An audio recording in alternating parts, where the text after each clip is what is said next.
Been with Chris Snyder, has been with Shopify for 2.5 years, and he's using his wealth of knowledge to inspire, educate, and help small businesses through the pandemic and beyond.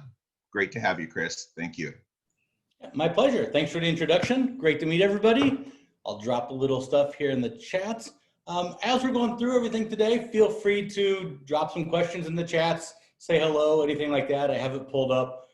Let's make this really interactive because everyone is in a bit of a different position. And I think that's the key with any kind of business, especially in e-commerce. No two are the same. No two journeys are the same. So whether you're looking at selling coffee cups and those kind of things, print on demand, or you have a book you're trying to sell, or you're just getting started launching something, everyone's going to have a bit of a different take on this. So we're going to talk about kind of from that launch, when you first rip off that Band-Aid and go live to your first sale, some ways to kind of work with Shopify, grow, scale, move forward in that regard. And again, feel free to ask any questions, drop them right in the chats. I have them pulled up. I'm going to share my screen. Let's hope this works. And everyone hopefully can see the screen. Give me a little thumbs up or a yeah or something. Make sure we're good to go. Looks good. All right, love it, love it, love it. Move this on over. All right. So launch to for sale. A little bit just to kind of recap. So Shopify LA, we have a space in downtown Los Angeles, and normally we'd do something like this in person. We'd be sitting here and having a coffee and going through all these things together. With COVID, we've kind of shifted online like everyone else has, but it's allowed us to really offer a lot more services than we would do before. Everything is free. I'm not a salesman. I want you to use whatever platform is best for you, big commerce, medium commerce, small commerce, Shopify, whatever works for you. I just want you to be successful. It's a rising tides raise all ships kind of deal. So if everyone is successful, we'll all wind up better in the long run. So with that being said, I'm going to launch into this. We're going to talk a little bit about several topics today. We're going to go through an intro to Shopify. We're going to talk about selling on Shopify and what that looks like, how it all works. E-commerce strategy basics, because they are a little different than selling in a brick and mortar. And we're going to be talking at high levels, right? Kind of painting with a broad brush. So if you have something really specific, I'll drop a link, probably booking a free one-on-one session, and we can dive into your needs and your business, how that's a little more specific. We can do that as well. We're going to talk about finding your ideal customer, that target audience bit that is very, very important in the early stages, and then customer acquisition, how to get them in your store. Because with no customers, it's hard to make some money. So let's start off with an intro to Shopify. I know a couple mentioned here that you're using Shopify or a little bit familiar with Shopify, so this might be a bit of a recap, a bit of a refresher, but by all means, we'll kind of go through this really quick. If you ever ask anyone at Shopify what the goal or the purpose or the reason we exist or get out of bed in the morning is, this is kind of the default answer, to make commerce better for everyone. And it's not really specific to Shopify. This is the same for brick and mortar. We feel this way if you're using Square, if you're using BigCommerce. Whatever is going to make it better for you is what we want to help. And if that means having a conversation with us and we can help open up some doors on Google Shopping ads or SEO or branding, hey, that's cool. If you happen to use Shopify, that's great too. If it's not the right platform for you, I'm going to be the first person to suggest another one. Because at the end of the day, getting on the wrong platform or getting into something that doesn't work for you doesn't benefit anyone. It doesn't benefit us, doesn't benefit you, and doesn't benefit the community. So at the end of the day, we want you to be, using what works for you. Shopify was built to have kind of a one-stop shop, everything in one place to manage a business, grow a business, run a business, build a business. It's a way to make selling online easy and accessible. Some of you may have heard the story. Toby, our founder, was just snowboarding in Canada and wanted to sell snowboards called Snow Devil, his little company. Back then, 15 years ago, there wasn't really the tech out there to do that. He was a coder by trade. So he and some friends rented a room above a Starbucks and kind of hijacked their Wi-Fi and wrote the code that later became Shopify. And over the years, realized that the money, the business, the product was really the code and the Shopify, not so much the snowboards. I mean, Snow Devil still exists, but he doesn't do much with it these days. We provide 24/7, chat, email, phone support. We're here live to do virtual one-on-ones. So it's just like this. So you and me on a Zoom call, share a coffee, talk about anything you want to talk about regarding business, weather, politics, a deep dive question, SEO, or just a very, hey, take a look at my site and give me some feedback. I'm happy to do all that. We do workshops, digital events. We have a photo studio in the LA space. We have a podcast studio in the LA space you can use. It's just a place at the end of the day, we want to give budding entrepreneurs or existing businesses the confidence to know how to run their own business and a place to find resources. Because especially in some communities, it's really tough to understand where these resources are, right? And that's really what we want to do is make sure you have all that at your fingertips. So you got a couple questions coming in. I'll pop these in real quick. We have a book to sell. Is it possible to donate all the proceeds to charity? 100%. There are some really, really good apps that will actually do that for you. You can donate them to several charities. You can even let the customer choose the charity in some cases. There's several different apps. I'm trying to think of one off the top of my head that is well reviewed. I'll double check and get back to you with that, Lee. But there's several in there, and some of them are quite good. In fact, a lot of them are local and LA based as well. And yeah, let me drop a link for that one-on-one.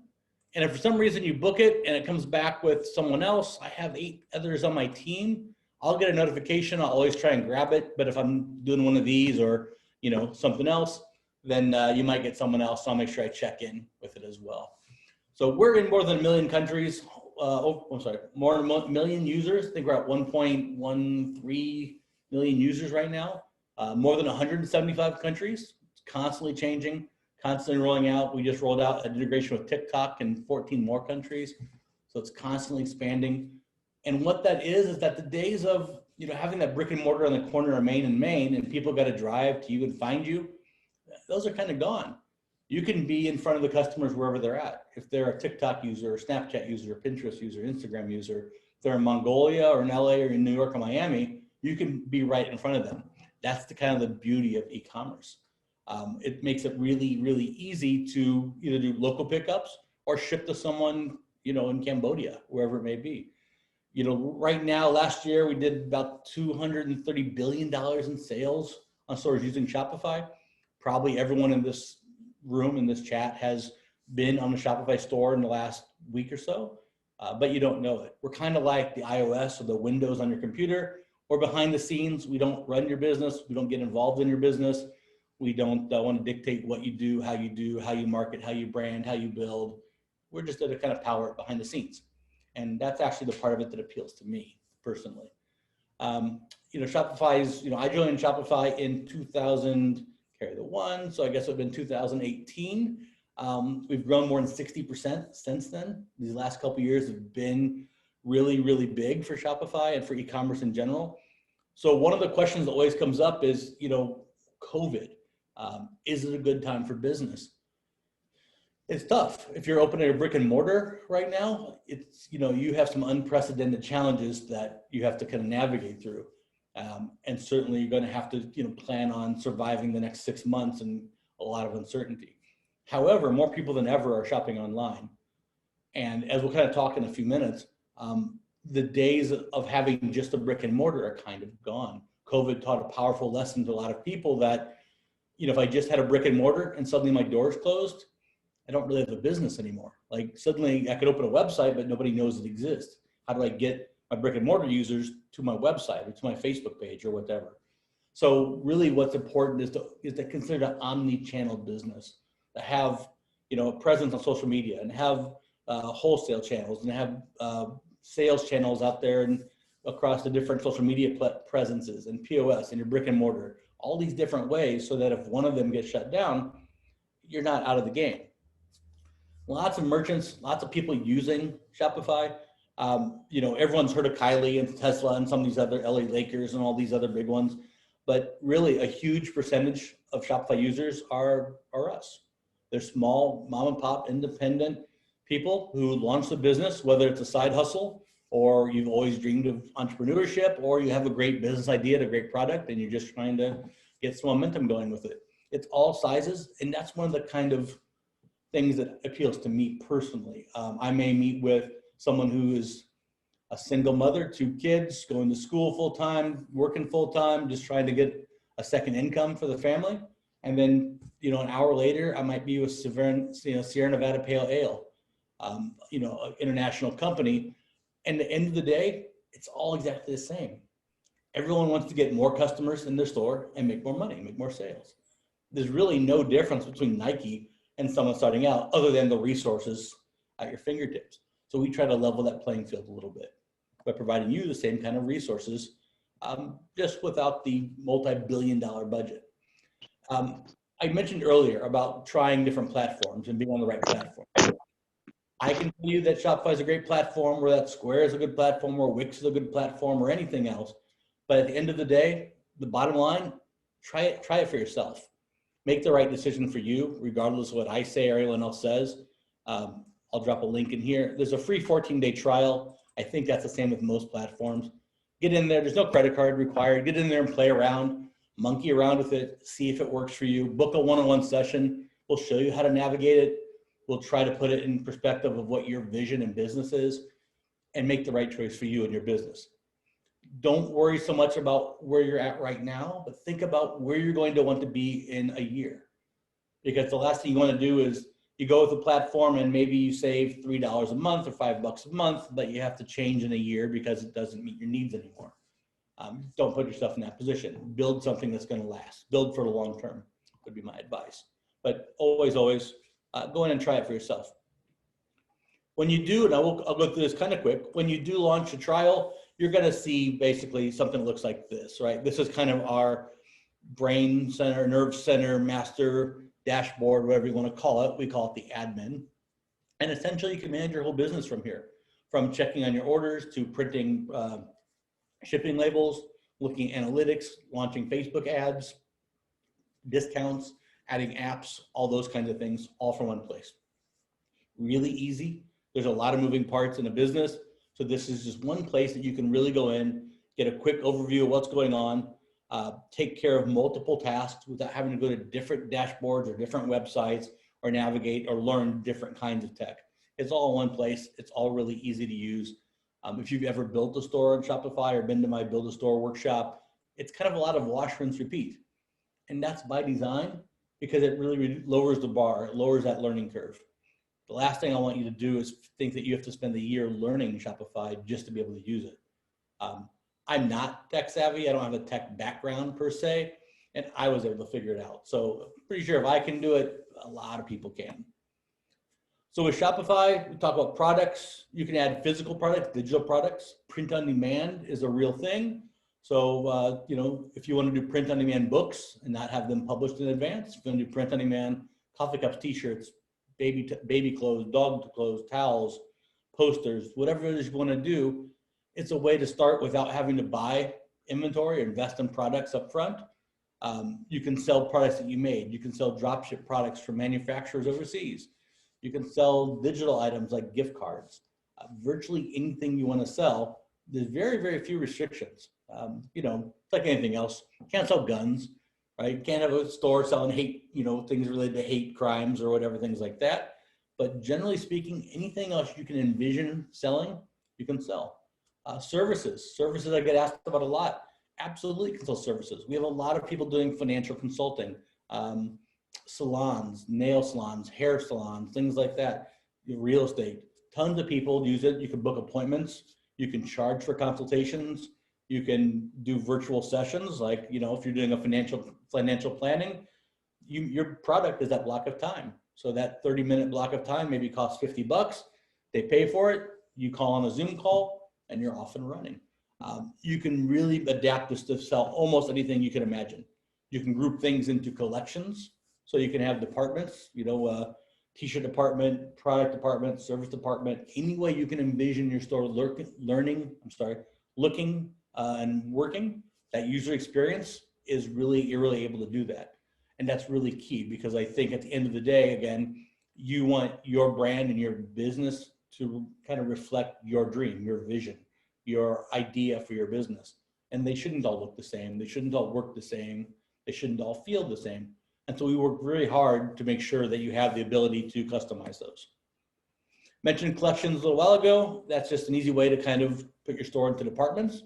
Makes it a lot easier for customers to shop and browse around, especially if maybe you're selling, some services and products, for example, or maybe you're selling men's clothes, women's clothes, baby clothes, dog clothes in the same store. You don't want them all mixed up in the same place.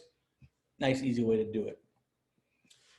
Pages. So within Shopify, you can create all the content you need. You can do blogs. You can do your About Us page, FAQs, shipping policies, terms of service. All those kind of things are built in.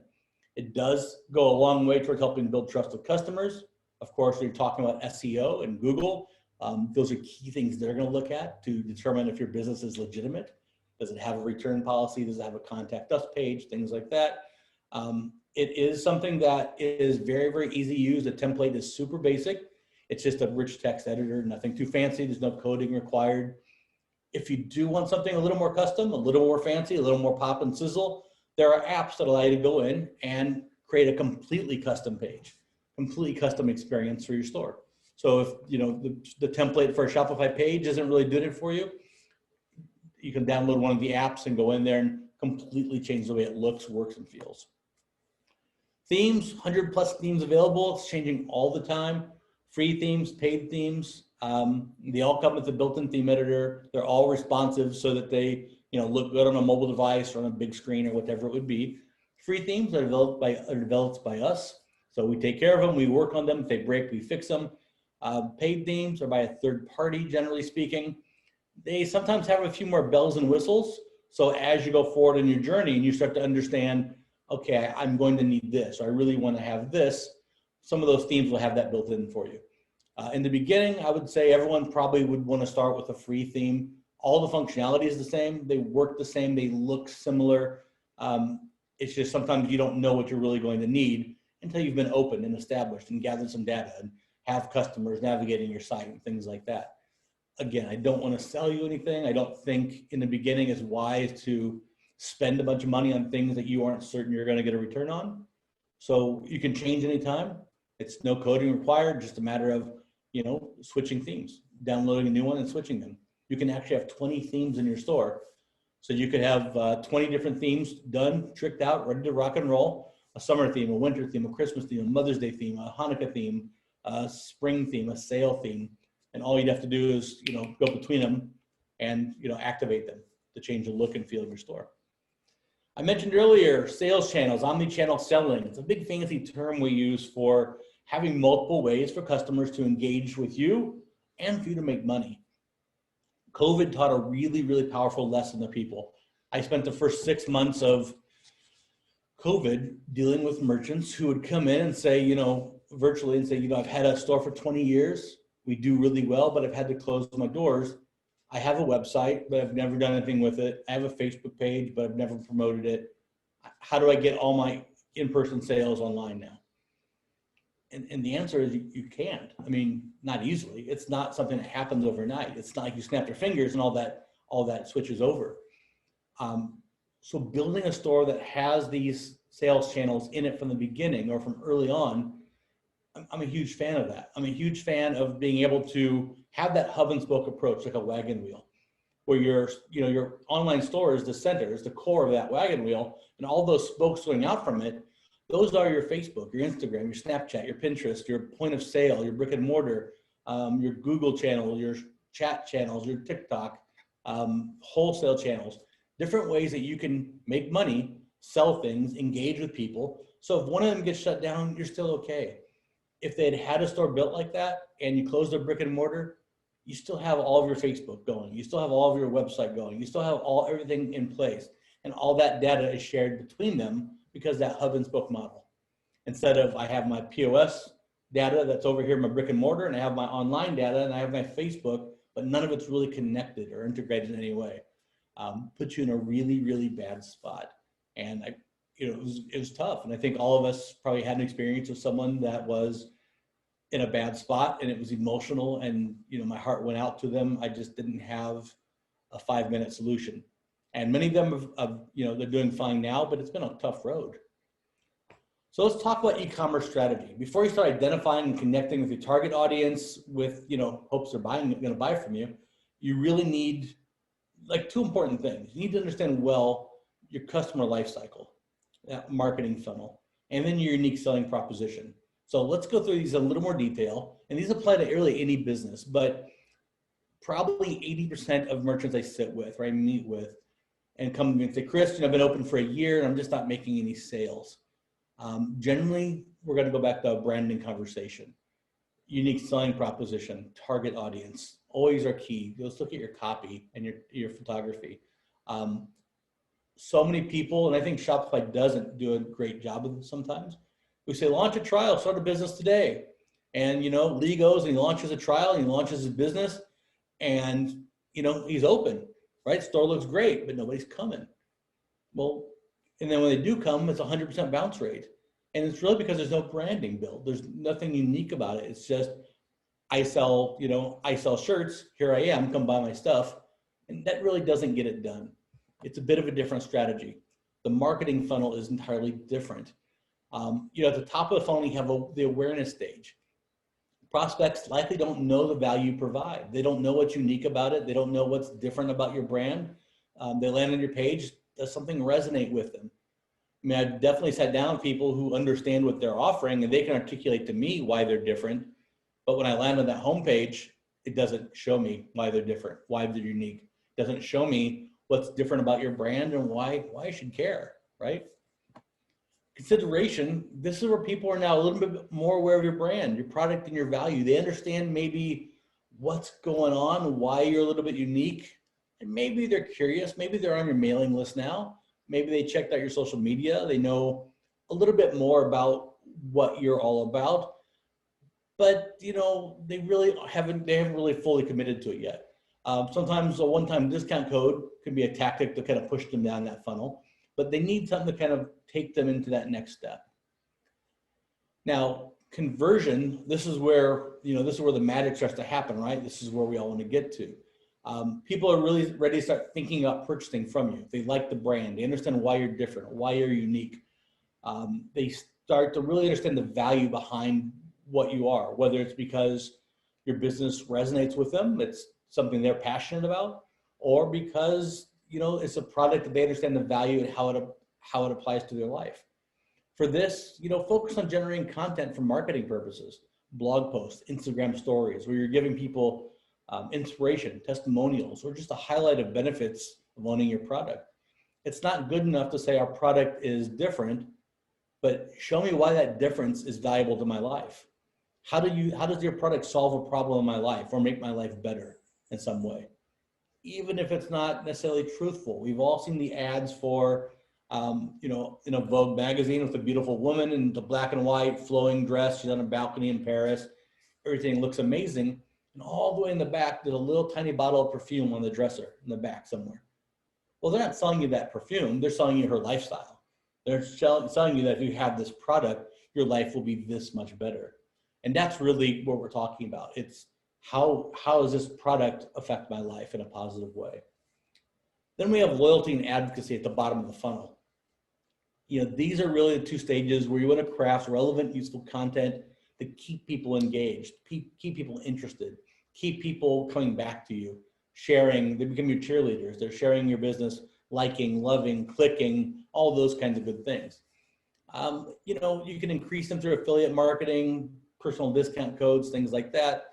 Sometimes it's a matter of a loyalty program, offering rewards. Sometimes it's just a matter of a monthly newsletter, promoting content that keeps people engaged in it. If I buy a book, and I read the book, I'm kind of done with it, right?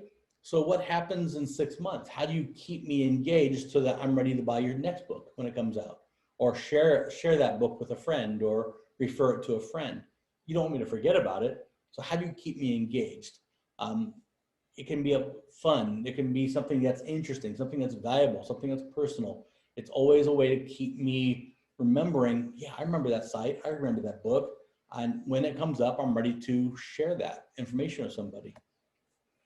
The funnel is not universal. And this is really important to note. It looks different for every service, every product, every business. If you sell a one-off high value product, you might have a significant, that purchase might have a significant impact on the customer. So they're going to spend a lot longer considering in that consideration stage than they would if they're buying a $5 item. If you buy a new car, you'll spend quite a while test driving it, researching it, looking at it, checking it. If it's just a $2 squeeze ball, I mean, how much time do you really invest in that process, right? You make an emotional decision really quick. A great example is when you go to like a Walgreens store, you might spend quite a while looking at colognes and perfumes and those more expensive items, but when it comes time to a candy bar, you just grab one and go. It's the simplest terms, but understanding that funnel is going to be different and it's going to flex and change constantly.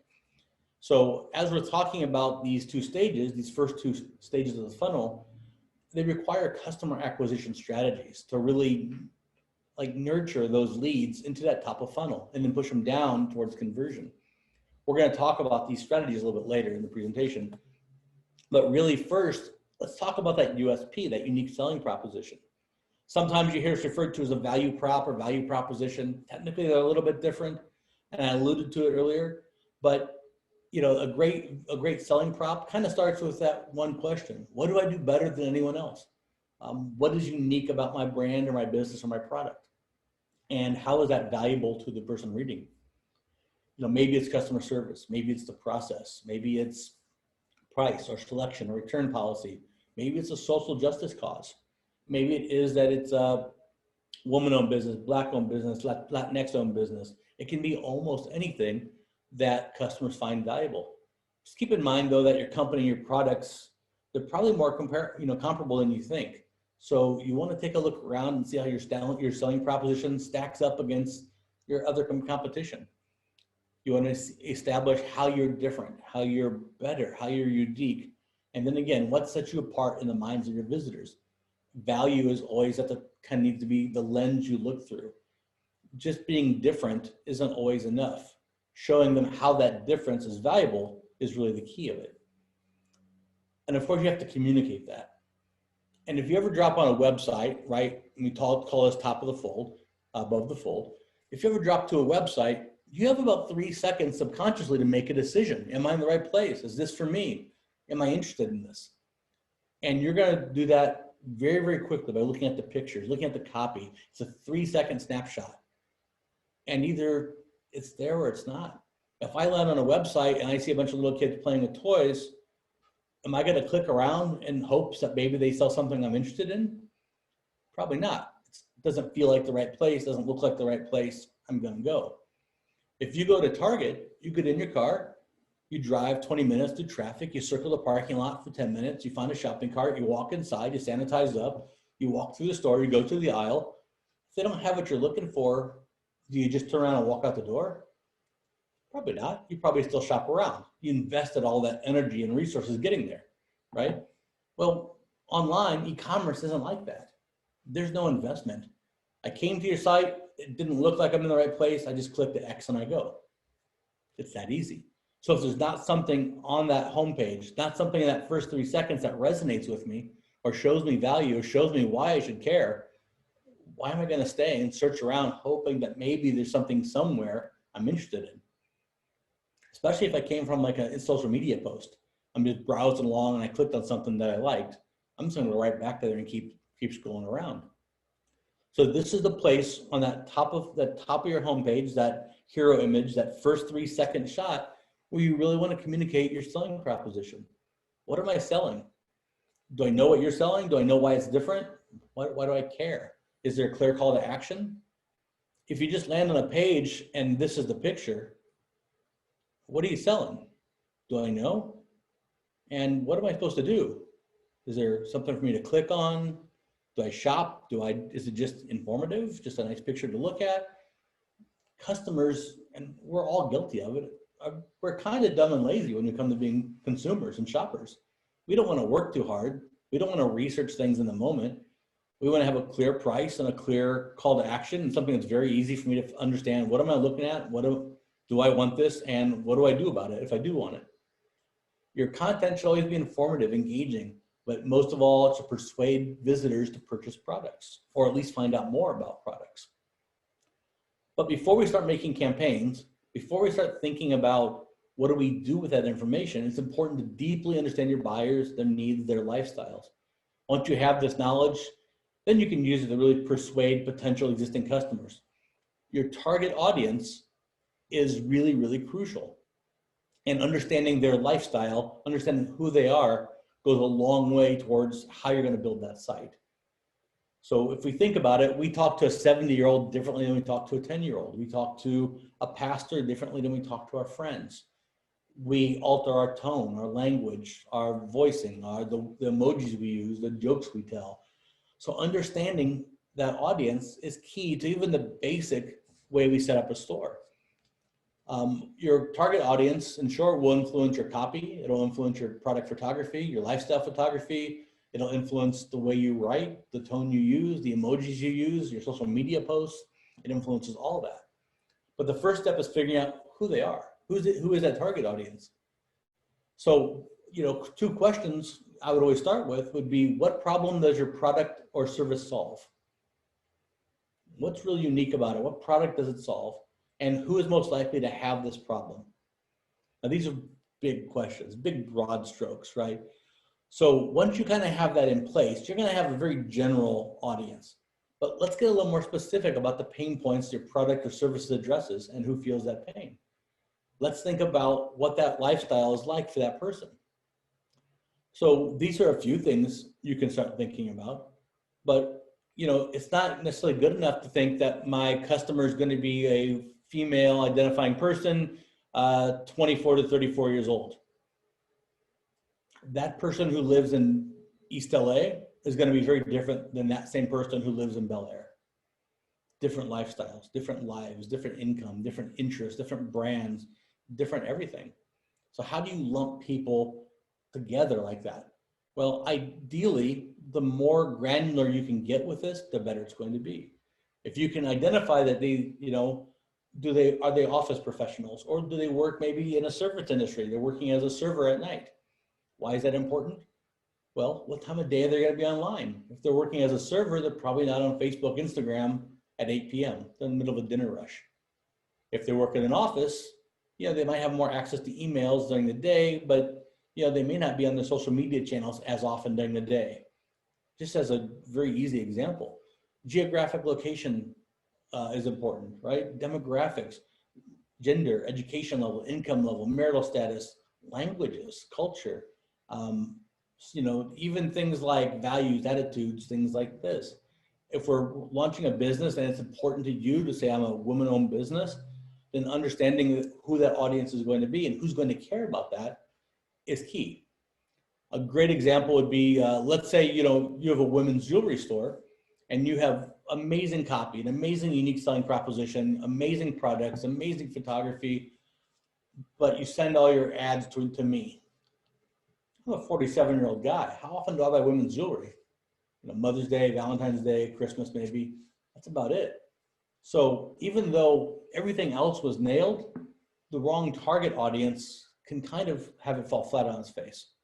So understanding your target audience at a deep intrinsic level is important. Understanding the different things about their lifestyle, how they spend their money, where they go. Are they TikTok users or Snapchat users or Instagram users? And the truth is that you may not know. You can do research, but a lot of it is going to be an educated guess, and it's going to evolve over time. You start out with this one profile, and as data comes in, that's going to continue to evolve, continue to change. And as it continues to change, you're going to continue to kind of tweak your store and tweak your business model to adjust to that. Now, acquisition, we want to get those customers to buy something, right? Or at least to engage with us in a sense. It's one thing to identify them, but how do we get them to come into the store? It's a broad term used to describe bringing in new customers to your business. Now, whether they purchase or not, that's one thing. But getting that customer to come into your business and engage with your business is something we deal with a lot. It's something we get a lot of merchants that come in and say, I have a lot of traffic to my site, but none of them are converting. They're coming, 99% are bouncing out. It's really, really common. And it kind of goes back to what we've just talked about. Branding, target audience, unique selling proposition. Sometimes it's something technical, but more often than not, it's that these people are coming are either the wrong people, or when they're getting to your site, it's just not resonating with them. The trick to succeeding in guiding someone down the funnel it's really twofold. You have to build trust along the way. So they got to trust that you're a legit business, has to resonate with them. It has to feel good, look legit. And the more you're asking of them, the more they have to trust. If you're asking them to spend $5,000, there better be a lot of trust. If you're asking them to give them your phone numbers and email addresses and all those, you got to build that trust. If it's just a quick pop in, spend 50 cents and pop out, it's low risk for all involved, right? But you're running a business. You're not just trying to sell something. You're trying to grab that data and build that customer and build that relationship and push them down that funnel and make a margin so that you can live at the same time. So trust is key. Number two, you have to really build a seamless experience that educates, engages, and eventually will persuade that customer into buying something. But that education and engagement piece is really, really crucial. Most people don't land on a website right away and pull out the credit card. They want to understand what it is they're buying. How is it different? How is it unique? How does it work? How is it going to benefit their life? And that's after they realize, that's after they trust that, okay, this is a legit company. I'm not going to get ripped off. It's not some kind of a scam. Everything looks good, feels good. So all that has to happen simultaneously. 70% of people skim information before they consume it. I'm massively guilty of this. I go to websites every single day and I will skim through it before I go detail by detail, line by line. I will get a quick overview. How does it look? How does it feel? How does it smell? How does it work? Before I really start going through it line by line. It's important to remember that majority of people you're targeting at top of funnel, they don't know anything about your business. They came across it on a Google search or maybe an Instagram post, but they don't know you. They don't know what you're about. They don't know anything necessarily about your brand or your product. They've never heard of it before. So they're probably not really in that decision-making mode. They're in that, I want to figure out what it is mode. What are you doing mode? What do you sell kind of mode? That audience you're connecting with at top of the funnel, they're not really in the buying mindset. They're a captive audience for a pitch, and that's good. But as long as you're presenting that right information in a way that resonates with them, you're setting the right expectations and you're kind of walking them down that funnel, you'll be okay. But most people don't arrive on a landing page and immediately have intent to buy. You might have an intent to buy a shirt, but you're really in shopping mode. And shopping isn't the same as buying. Shopping is, I'm looking for options. I'm trying to find the right option for me, the right thing to buy. So if someone lands on the product page and right away you start hitting them with, the hard sell, you could lose it. If you land on the right page and on the home page and there's no trust, there's nothing that resonates with them, there's nothing that feels like it engages them at all, they're likely just to click out and go without really even understanding what you're all about. Content is king. I'm going to say consistent content is even better. And by that, I mean the best tactic for acquiring new customers as a social enterprise or as a business, it's using the power of content marketing. So whether it's through paid ads, social media, marketing, a blog, a podcast, whatever you're doing, it's going to be the first thing your customer sees and learns about you. In fact, Facebook, a lot of studies show that Facebook does better when it's used as a content tool with a mixture of maybe 80% content, 20% product or promotion. It's where people can learn about you, learn what you're about, the about us kind of stuff. What do you stand for? What do you believe in? If it is a woman-owned business, great. That's, they want to learn about these things. It's a place where all of your engaging, informative content should live. And really, it's all geared towards people learning about your business, having it resonate with them so they can take that next step and move into that process to buy. So let's talk a second about content strategies, because that is a super important part of the marketing funnel. Awareness, it's maximizing clicks to your online store, right? So content's got to have a broad appeal, but wants to be qualifying enough, vetting enough that it relates to the category in which your product lives. And that's where it really is tricky. If your niche is too tight, if your audience is too tight, it's not big enough to sustain a business. If it's too broad, you get 1 million sessions, but they're not the right kind of customers. And you wind up having a lot of people that land, like me on a women's jewelry site and just leave. If you sell light fixtures or decor, it can be a good idea to promote something like lighting tips to make a small space seem larger, because that directly relates to your product without directly getting into its value proposition. It has a lot of appeal and a lot of potential value, perceived value to customers, but at the same time, it's going to drive clicks to your store. And it's not clickbait. Even if someone went there with no intent of buying a lamp, they found a website that provided them something that they find valuable. That's key. Now they're aware of your brand. Now they're aware of the content. Now they're aware that your brand provides value.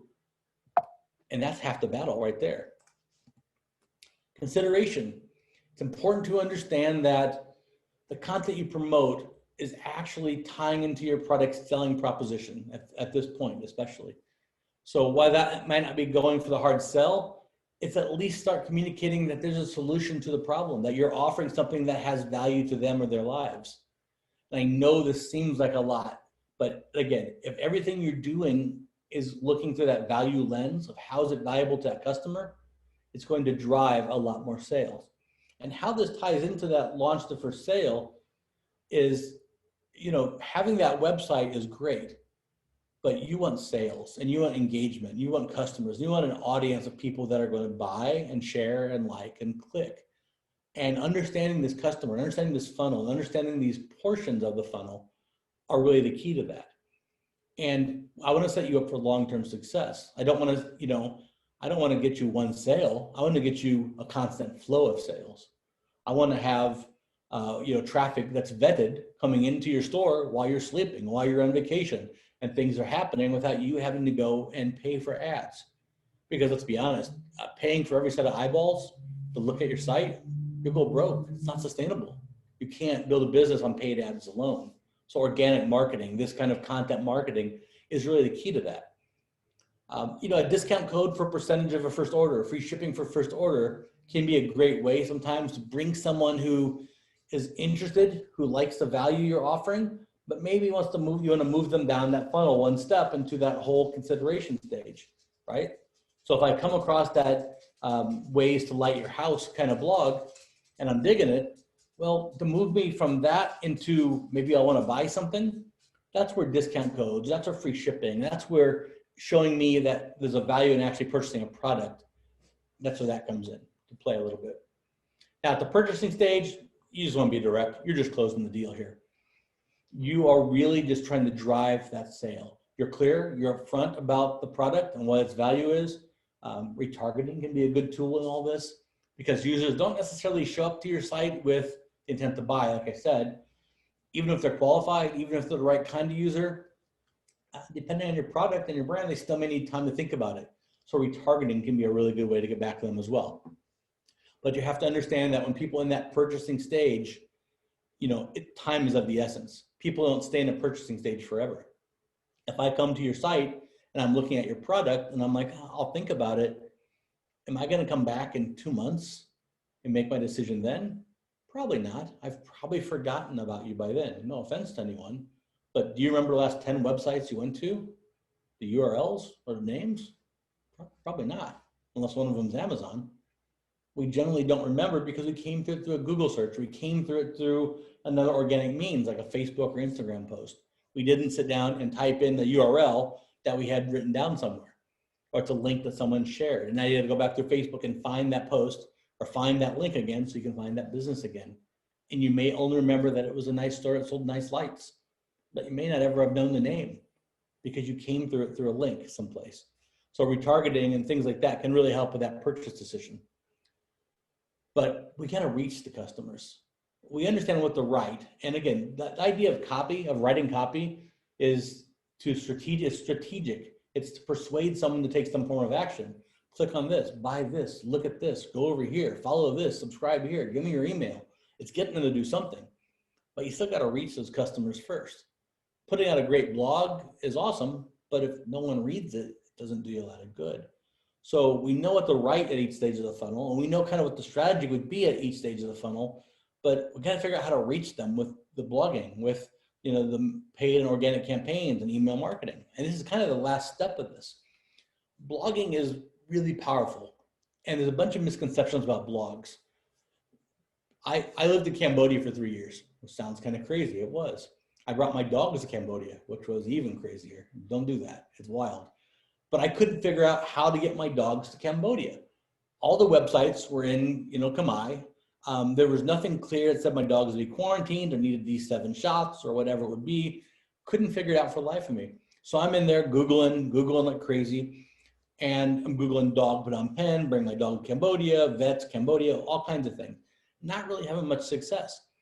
Google pulled up a blog of a woman who lived in Cambodia and was, for lack of a better term, complaining because she couldn't take her dog to the same park anymore.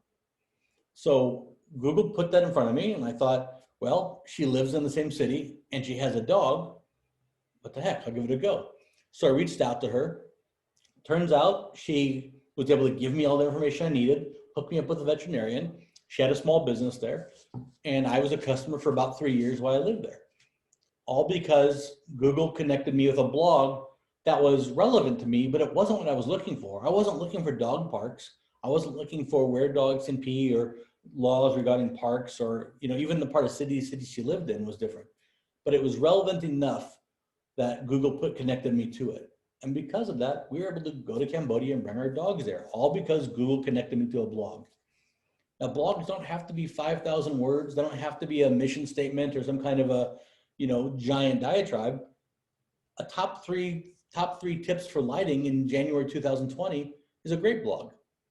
It's easy. It's easily shareable, easily digestible. You can write it very, very quickly. People love to share lists. They don't like to think too much. Right? They like to read lists. They like other people to give them ideas. No one wants to read 5,000 words from someone they've never heard of or a business they've never engaged with before. But if you see a top 3 list, you might give that a look. It's engaging.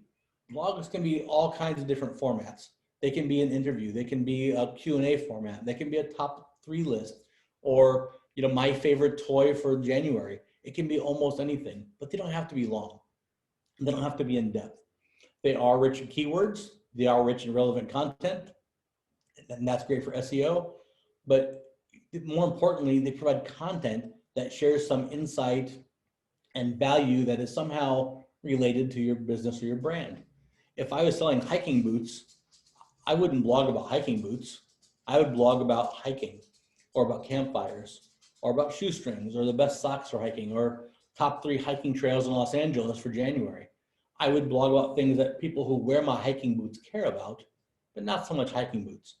Nobody wants to read 10 blogs about boots. I don't, especially if you already have boots, it's just not relevant to you.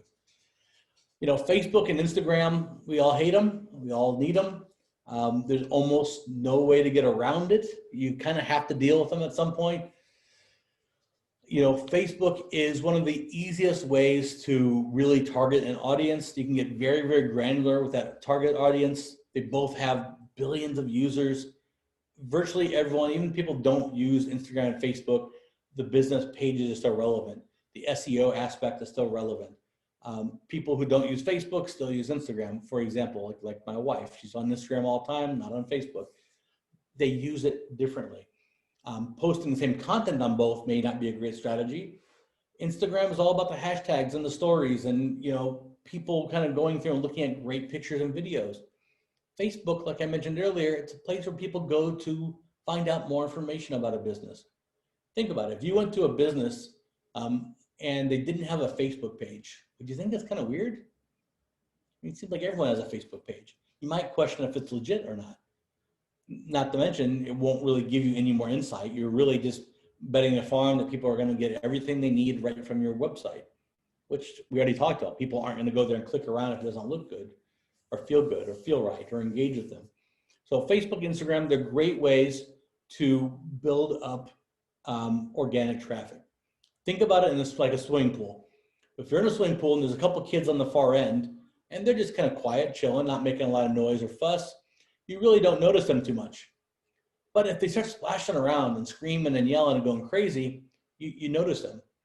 That's very much how the algorithm works for Instagram and Facebook and SEO for that matter. The more noise you make, the more attention you get, the higher you get indexed and rated in theory.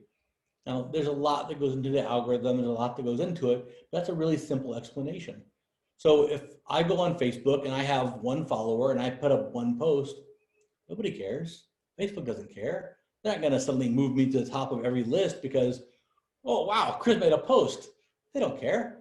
Now, if I have 1,000 followers and I'm posting 3 and 4 times a week, suddenly there's a lot more there. And I'm getting clicks and likes and shares. There's a lot more value there for them, for us. In terms of SEO, they're going to look at that as, expertise. Obviously, people are liking these posts, so they must be a legitimate business, must be an expert in this category. So it is about consistency in content. And by consistency, 3 to 4 times a week has to probably be a minimum, especially in the beginning. If you're just posting once a week randomly, it's not going to get it done. It's an investment in time. And I understand that it takes a lot of time to create this content. But if you really want to scale this and really want to grow and you really want to get that traction going, it's worth that time investment.